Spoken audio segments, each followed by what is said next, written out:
Hello. Before we're going to proceed with our tutorial, and at this time we're having a chapter 4 of organic chemistry, aldehydes and ketones, let me remind you first on how you can get your work exercise for this chapter 4 is that you're going to send your payment, your $1 to my PayPal account to the link that I had created at the comment section down below. Then send me an email that you did it so. And I'm going to send your test paper ASAP. Send your answered test paper back to me to check your work. After checking, I am going to send your corrected test paper back to you with the corresponding explanations. Second is kindly subscribe to this channel of mine. And lastly, if you have some suggestions, please leave a comment at the comment section as well. Thank you in advance. Alright, we are now at chapter 4 of organic chemistry. And what is chapter 4 of organic chemistry is about aldehydes and ketones. What we are talking about in chapter 1, that aldehydes has a functional group of CHO. And the general formula for an aldehyde compound is you have R, your alkyl radical, plus the functional group CHO. And for ketones, the general formula is you have an alkyl radical plus functional group and another alkyl radical. Now, how to name the compounds of aldehydes and ketones? We have two systems of nomenclature. The first system is a common system. We're going to talk about the aldehyde compounds first. Aldehydes has prefixes as well as your ketones, different from our alkanes, alkenes, and alkynes. What are those prefixes? First, if you have only one carbon atom, the prefix is form. And if you have two carbon atoms, the prefix is acet. If you have three carbon atoms, the prefix is propion. And if you have four carbon atoms, the prefix is butyr.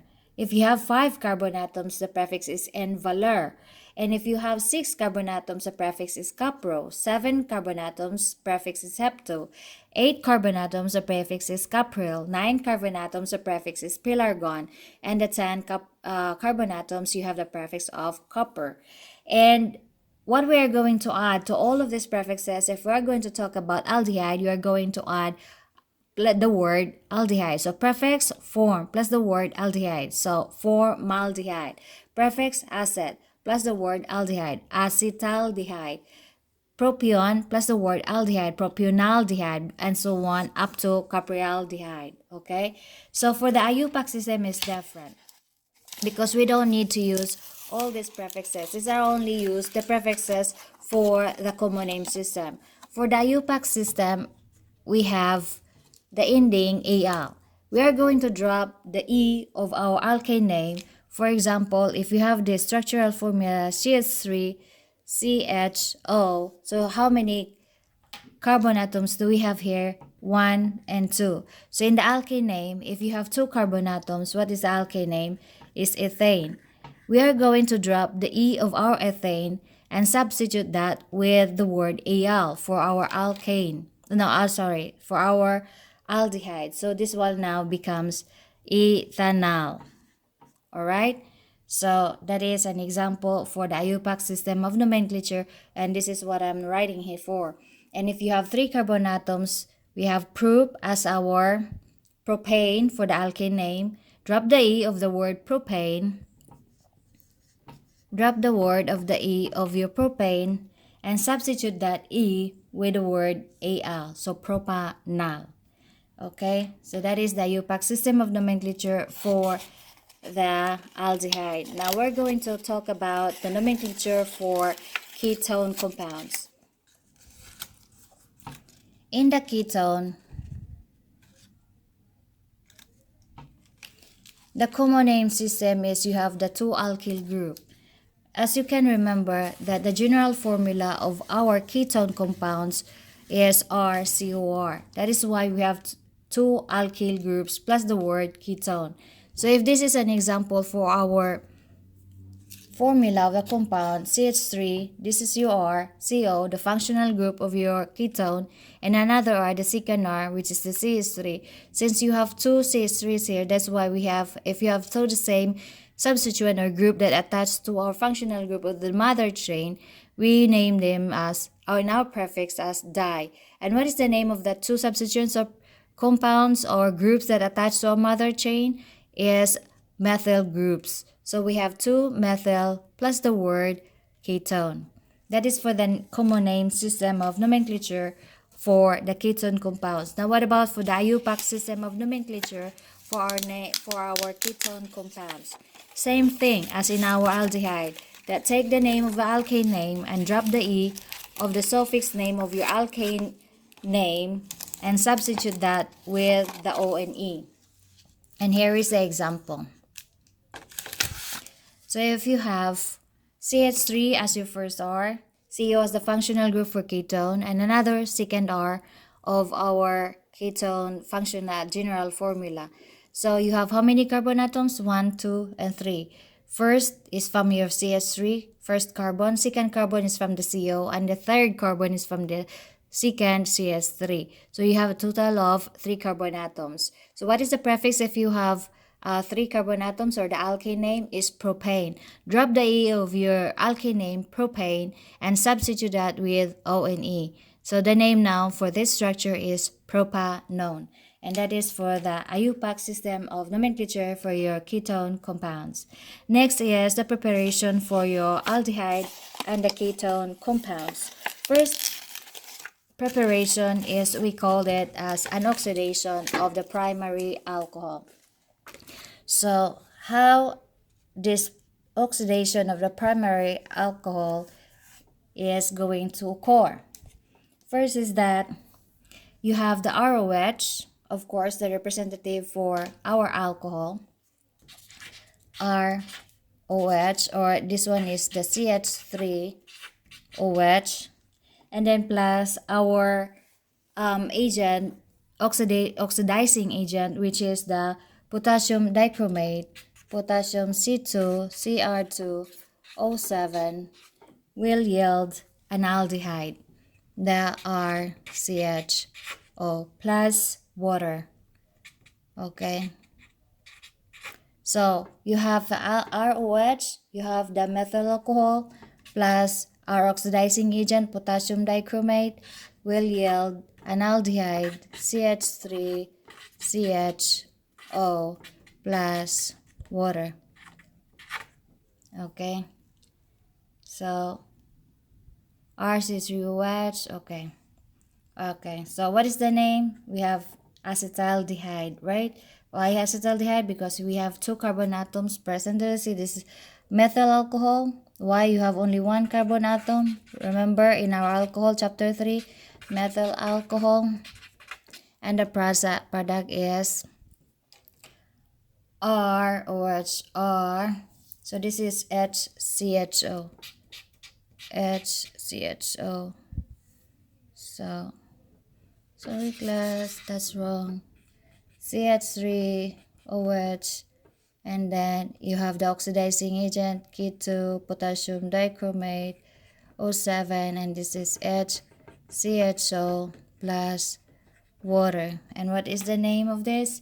This is your methyl alcohol, and the product is formaldehyde. Why formaldehyde? Is because we have only 1 carbon atom, alright? If you have 2 carbon atoms, the prefix is acet. Okay? So in this case, we have only 1 carbon atom. The next reaction, the preparation for our aldehyde and the ketones.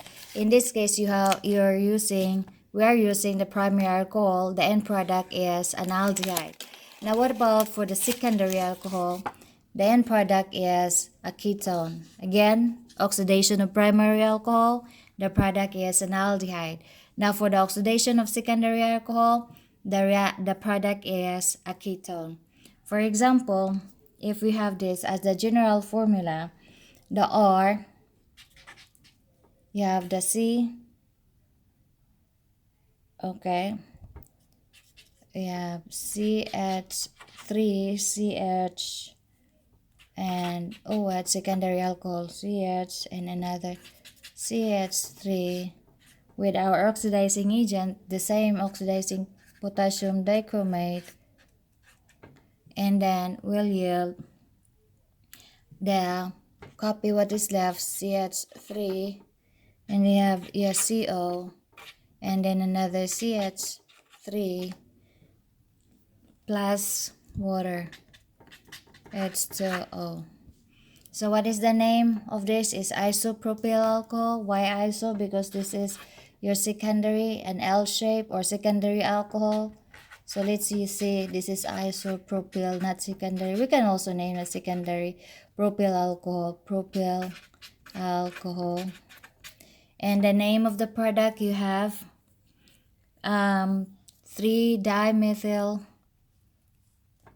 What is the name of it?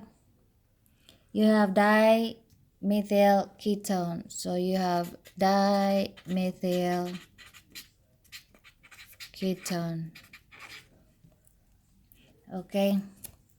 So the next reaction is the chemical properties of the aldehydes and the ketones. First chemical property is addition of the aldehyde with the alcohol. And the product is semi-acetal, then further addition becomes the acetal.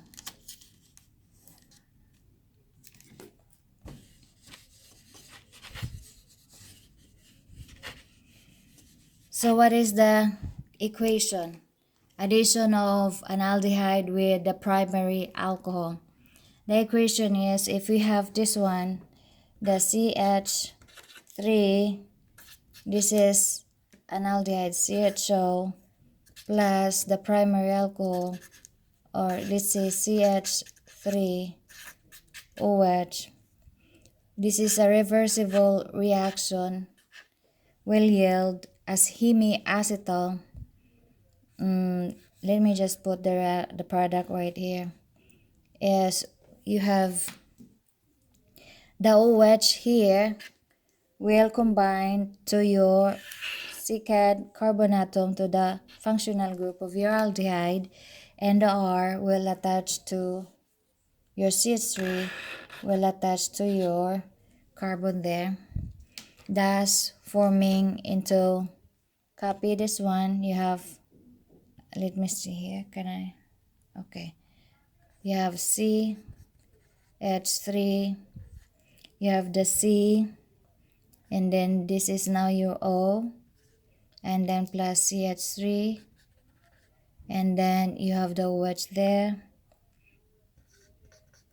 and then you have the remaining hydrogen.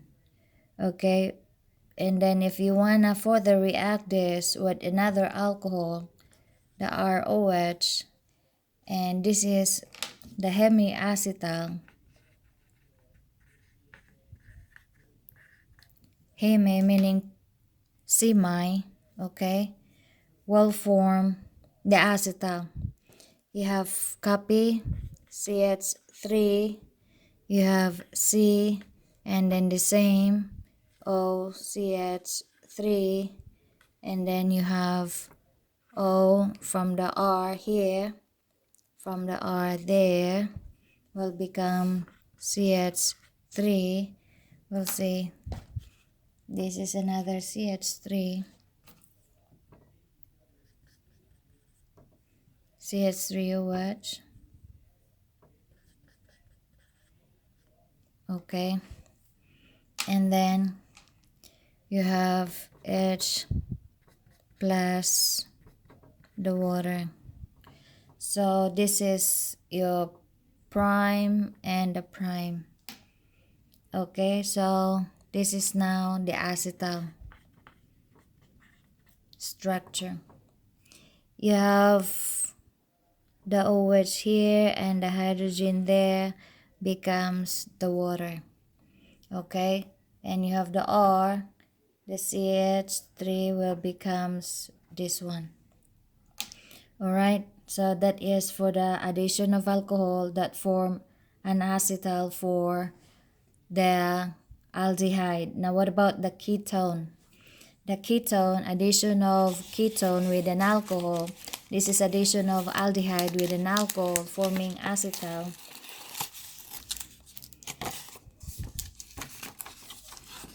and the addition of a ketone with an alcohol, what is the product there is, for example, if we have the structure of dimethyl ketone, what is the structure of dimethyl ketone? CH3, CO, CH3 plus CH3, your alcohol will yield. This is the same story, reversible reaction.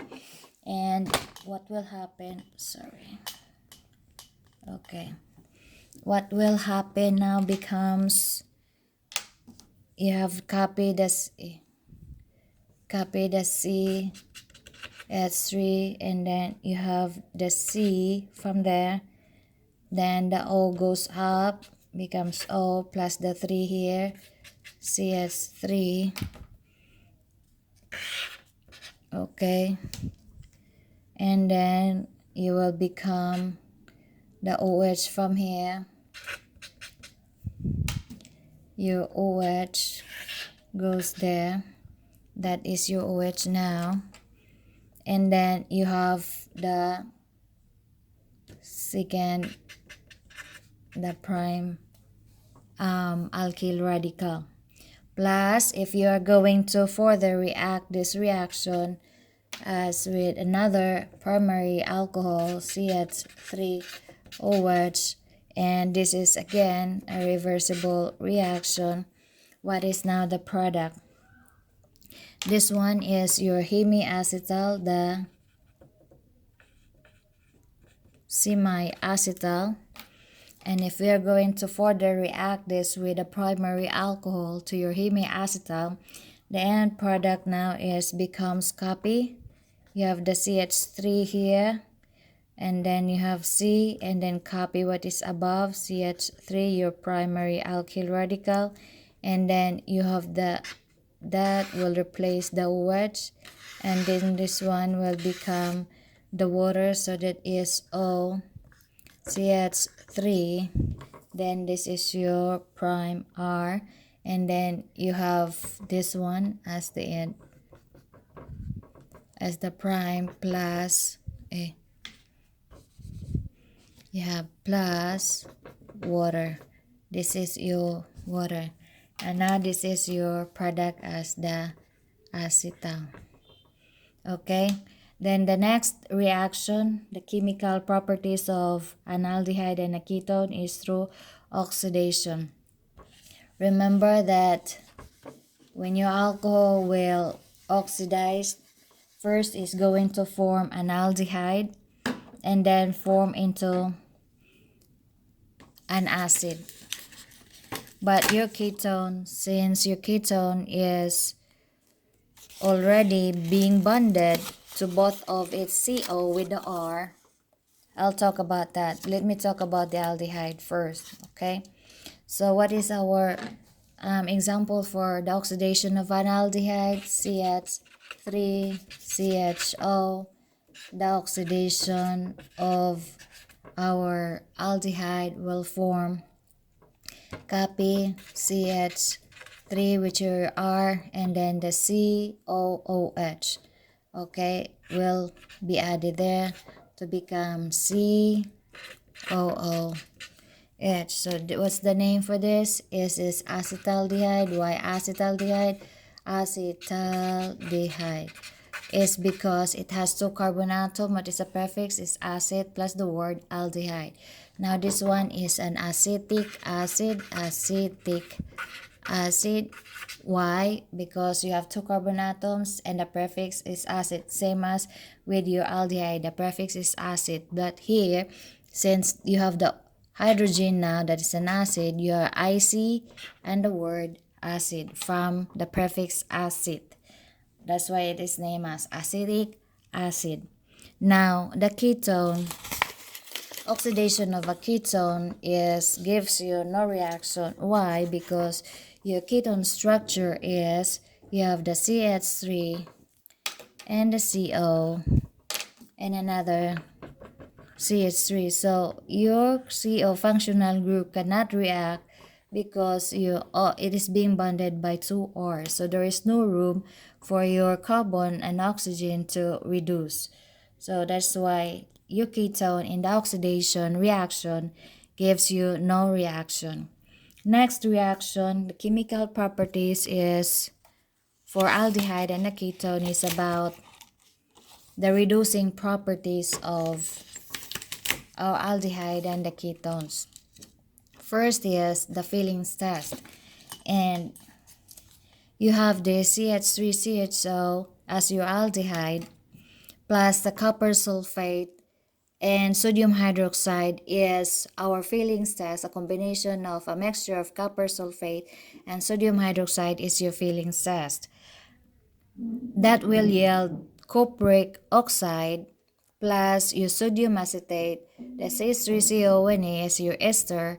And what is the name? Since you have two carbon atoms, the prefix is acid and ethanoate acid for the ester. So this sodium acetate. Alright, plus the sodium sulfate and the water. So we are going to balance the equation. Since you have two atoms of your copper here, therefore you have only one. Let us add 2 there. And then your sulfate becomes 2, but your sulfate here is only 1 molecule. So we will add here to make your sulfate here as 2 molecules. Now what else is being affected is your sodium becomes 4 now, and your sodium here is only 2. But you have 2 here, so you make it 2 times 2 is 4. For this to becomes a balance to the other one, so you are going to make 2 and 6 here, okay? And what else is you need to add 2 here to your water. Okay, now that is a balanced reaction. So for the again the same for your ketone, that ketone will give no reaction to the fillings test. Next is we have the so-called Tollens test as the reducing agent for your aldehyde and the ketone. Now, again, in the fillings test, ketones doesn't reduce. Same as with the Tollens test, ketones will not reduce. It's not a reducing agent. So what we have here is CH3 as our example and CHO for aldehyde. That Tollens reagent is a mixture of silver nitrate and an ammonium hydroxide. Will yield separate your silver from the Tollens reagent to form a precipitate that will form a precipitate in silver alone ion that will form a precipitate plus your alkyl radical and your acid. So what is your acid? Is you have CH3 here. So this is CH3 here too, as our R plus ammonium nitrate and the water. So this is the reaction for your aldehyde, acetaldehyde with the Tollens test that form a silver precipitate separating your silver ion from the Tollens reagent because of the addition of the acetaldehyde. Again, in the Tollens test, ketone will give no reaction, will not reduce, because again ketone will not reduce due to these 2 R's that being bonded to the functional group. So but ketone will oxidize but cannot reduce. The next reaction is called Schiff's test.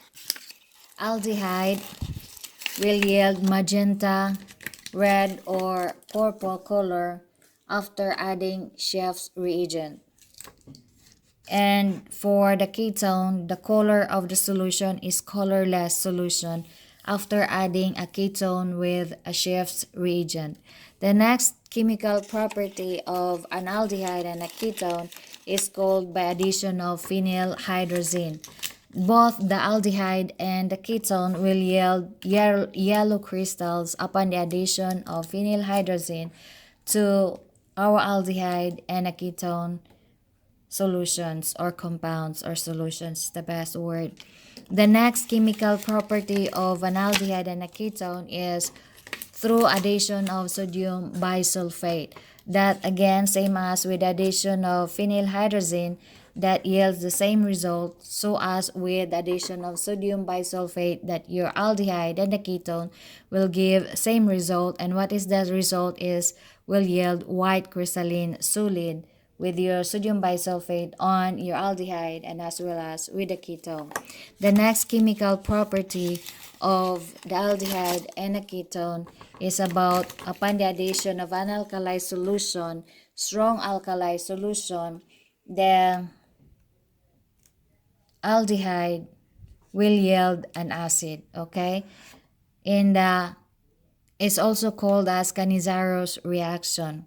If you're going to add strong alkali solution, sodium hydroxide is, for example, will yield an acid. But if you are going to add a diluted alkali solution to the ketone, will yield different reaction, okay, or different product, not an acid, but the same thing, an aldehyde. So here, for a strong alkali solution, upon addition of your aldehyde with the strong alkali solution, the product is an acid. A diluted alkali solution with your aldehyde, the product is the same, an aldehyde. But here, you have the name is the acid. Okay, it's formic acid. Why formic acid? Because you have only one carbon atom. And what is the prefix in the aldehyde prefixes that we talk about? The prefix is form plus the word acetaldehyde. But we're talking about the acid.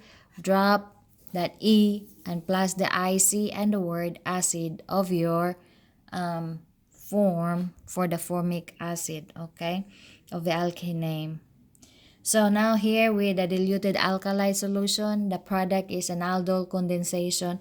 So you have CH3CHO, this is your acetaldehyde plus diluted alkali solution, the diluted sodium hydroxide will yield Charlie hydroxybutyraldehyde. Why Charlie? Because CHO's, the carbon of your CHO is your first carbon atom, and then followed by the second carbon atom after the CHO, and the next carbon atom after the CH2, after the CHO is your third carbon atom, and then you have that last carbon atom. Your third carbon atom has this OH, your alcohol functional group. Now, why is it that we the CHO is we use the parent name aldehyde, not an alcohol? Because you have in here you have two functional groups, the CHO for the aldehyde and the OH for the alcohol. Why we chooses to use the name butyraldehyde as an aldehyde for this structure? If you're going to be confused, which of the functional groups are we going to use to name the structure as our parent name? Now, again, if you're going to be given or introduced with two functional groups present to the structure, compute the total atomic number. Now, in this case, what is the total atomic number of your CHO? You have 12 plus 1 of your hydrogen plus 16 of, that's a total of 12 plus 1 is 13 plus 16 of your oxygen, that is 16 plus 13 plus 16 is 29. And your OH, this is the CHO. Can you see it?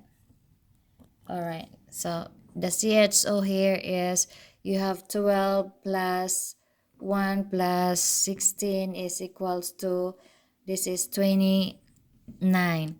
And what about for the oxygen alcohol is you have the 16 plus 1 is 17. So this is your highest. Therefore, that's the reason why we use the functional group of an aldehyde compared to the functional group of our alcohol as our parent chain, because functional group of an aldehyde has larger total atomic number compared to the total atomic number of your alcohol. All right, so that is how, if you're going to present it more than 2 or 3 functional groups present to the structure, now as to which one you are going to use as the name of your parent chain, then compute the total atomic number of that functional group that where you are being presented, okay, into that structure. Now next is we have for the ketone, and this in this example we are being presented with the aldehyde. The next example is that we are going to take the example for the ketone. Ketone plus diluted sodium hydroxide or alkali solution will yield methyl neopentyl ketone. The same ketone plus diluted is will yield ketone. Now, what is, I told you already on how to name the structure, but for the ketone, is you have methyl after the CO, you have the methyl, the shortest alkyl radical that attaches to the functional group of your ketone, the CO, is being named first as your prefix. So you have your methyl from here, and then the neo, you have the T shape over here, and how many total of longest continuous chain of your carbon atom is 5. That's why we use pentyl, and then the word ketone. Why? Because you have the R here and another R, so that's the general formula for your ketone structure. That's why we use the word ketone as our mother name for our parent chain, okay? And this is the common name system. And what is the IUPAC name? So the IUPAC name is you name first the alkyl radicals of your that is attached to your parent chain. So you have 4 they are of the same dimethyl, 2 propanone, because your methyl group for the ketone is being attached to the second carbon atom, and pentanone is the total of the carbon atoms present in your parent chain, so pentanone. The next is you have the polymerization of an aldehyde and the ketone. So what is that all about? That will yield upon heating your aldehyde compound or solution, and also your ketone.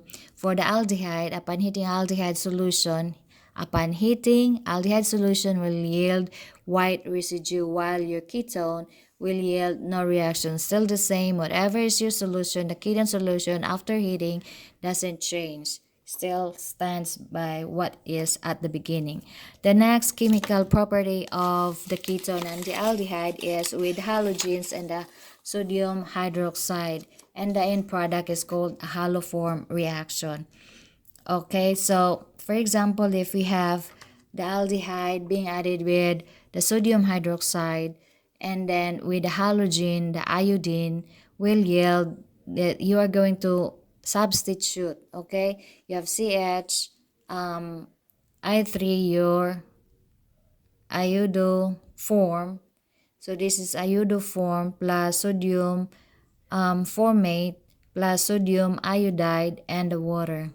That is the halogens and the sodium hydroxide haloform reaction.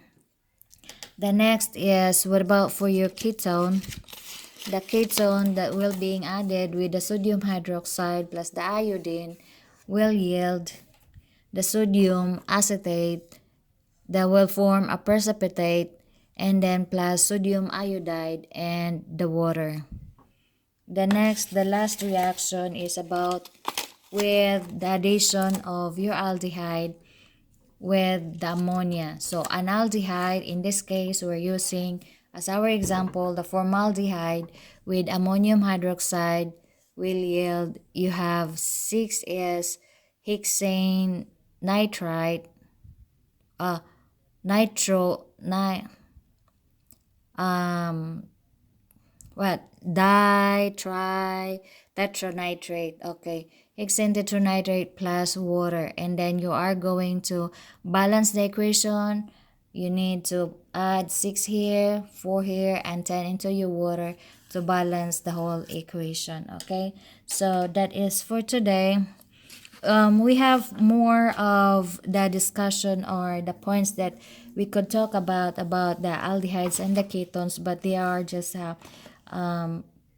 you can browse them and just only a matter of reading, but I can give you right now as to, for example, the physical properties of your aldehyde and the ketones, that aldehyde and the ketones, their boiling point is lower than the alcohol, and as to the solubility of the ketone and an aldehyde, that for your ketone and aldehyde, if you have only from 1 to 3 carbon atoms, and that is the same solubility as with your alcohol. But if your ketone and aldehyde has 4 carbon atoms, then therefore they are insoluble compared to the alcohol in liquid solution.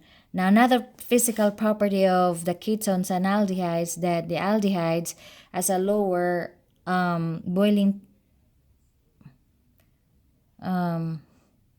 Okay, for example, I'm sorry, lower aldehydes, meaning an aldehyde has a less number of carbon atoms present into the structure as well as the ketones. Their smell is unpleasant odor. Now, for the larger aldehydes, meaning more has a plenty of carbon atoms present to the structure for aldehydes and the ketones, their smell has a pleasant odor, and they are being used as perfumes or as flavors. Okay, and then the applications of aldehydes and the ketones we have for formaldehydes. The use for formaldehydes is an important component for formalin. If you can still recall that in our chapter 1 we talk about formaldehyde, that this is used for to preserve an agent of biological tissues. Most important, aldehyde in industry is a principal use in the production of polymers. We have also this other name for formaldehyde as bakelite. Is a compound synthesized by Leo Baekeland by the combining of formaldehyde with a phenol under heat and pressure. This polymer is a synthetic plastic which cannot be melted after it is being set. Then what is the trade name for formaldehyde is called Formica and Melmac. Melamine is another material with plastic-like properties commonly used to make a kitchenwares.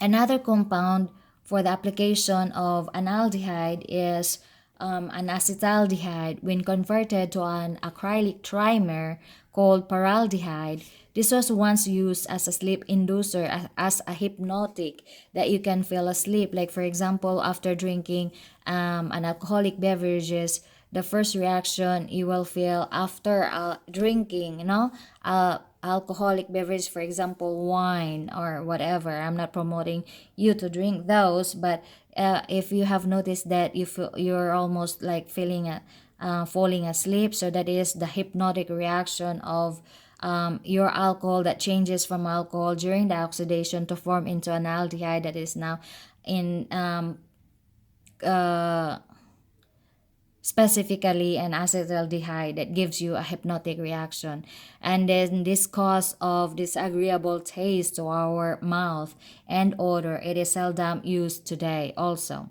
Now the next compound we're going to talk about is the ketone compound, and specifically is the acetone. The acetone is a liquid that is used as a solvent for many organic compounds such as paints, varnishes, resins, nail polish for the ladies, right? We use nail polishes. And then large amounts of acetone detected in the urine and the breath may indicate that a person is suffering from diabetes. So if you're helping with somebody and you can smell like an acetone, and then that is an indication that that person is a diabetic person. Another compound, we called it as an alpha chloroacetophenone. This is a component of a tear gas, has long been used as a tear gas by police and other government officials to control unruly mobs. More recently, this compound has been used as the active